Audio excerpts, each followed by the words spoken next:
Fourth lesson, chemical thermodynamics, 4.9. Calculate the work done in oxidation of 4 moles of SO2 at 25 degree Celsius if ये reaction दिए और यहाँ पे gas constant की value दी, तो हमको ये बताना है कि जो वर्क है ये वो डन मतलब वर्क सिस्टम पे होगा या फिर सिस्टम वर्क करेगी। ओके देखो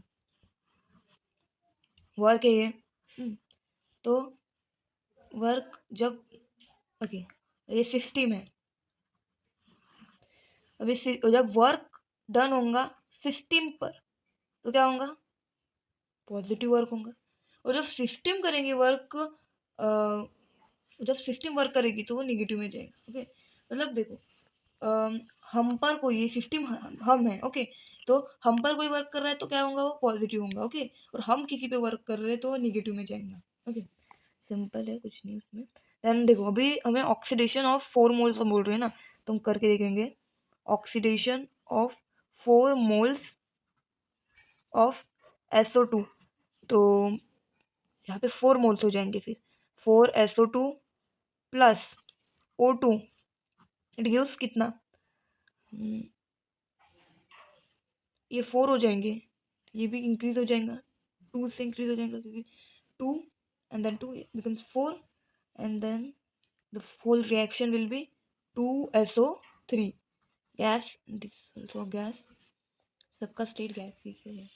ओके नाउ अपने को वर्क फाइंड करना है। ओके तो पहले W इज इक्वल टू क्या है formula, minus delta NG/RT। Okay इसमें बस बताना है ना वर्क डन हो रहा है कि नहीं हो रहा है, TBA RBA बट तो डेल्टा NG नहीं है, तो ये हमें अभी प्रीवियस वीडियो में बताया कि डेल्टा NG का फॉर्मूला क्या होता है, moles of product gases minus moles of reactant gases.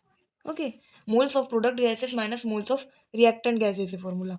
Okay यानी कि कैसे हो जाएगा, delta NG is equal to product में गैसेस के मोल कितने हैं, यहाँ पे 2 मोल्स है प्रोडक्ट में। ओके और रिएक्टेंट में कितने हैं, 4 और 2 यानी कि 6 मोल्स है, तो 2 माइनस 6 दैट इज सॉरी, जब हमने रिएक्शन परफॉर्म की तो ये 2 मोल्स कैसे रहेंगे, ये 4 मोल्स हो जाएंगे। ओके तो यहाँ पे 4 माइनस 6 हो जाएंगे, तो delta NG is equal to कितना हो जाएगा, -2, तो यहाँ पे वैल्यू पुट करेंगे, W is equal to minus NG/RT। Okay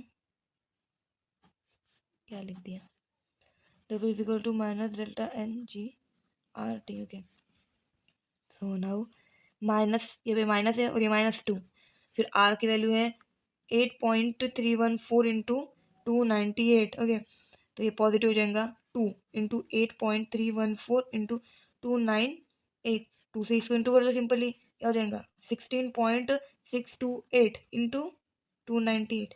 तो नाउ इन दोनों को क्या करो, इन दोनों की मल्टीप्लिकेशन करनी है ना हमें, तो सिंपली इतना मल्टीप्लिकेशन करने से अच्छा सिंपली देखो लॉग लॉग लॉग का एडिशन होगा। ओके एंड देन इसका लॉग निकालते हैं पहले CP n-1 पॉइंट के पहले जितने भी नंबर है उसमें से एक नंबर को माइनस करो तो कितना 1 पॉइंट आ जाएगा, 2 माइनस 1 1, 3 माइनस 1 2 पॉइंट, इनका लॉग 2208, इसका 4742, देन ऐड करो 3.6950।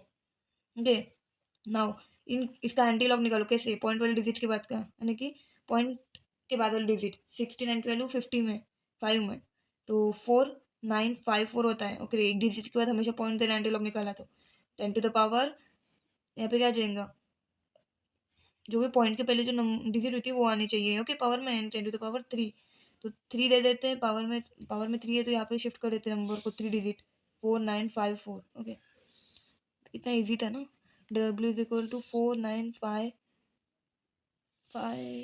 ओके 55 है तो 54। Okay joule.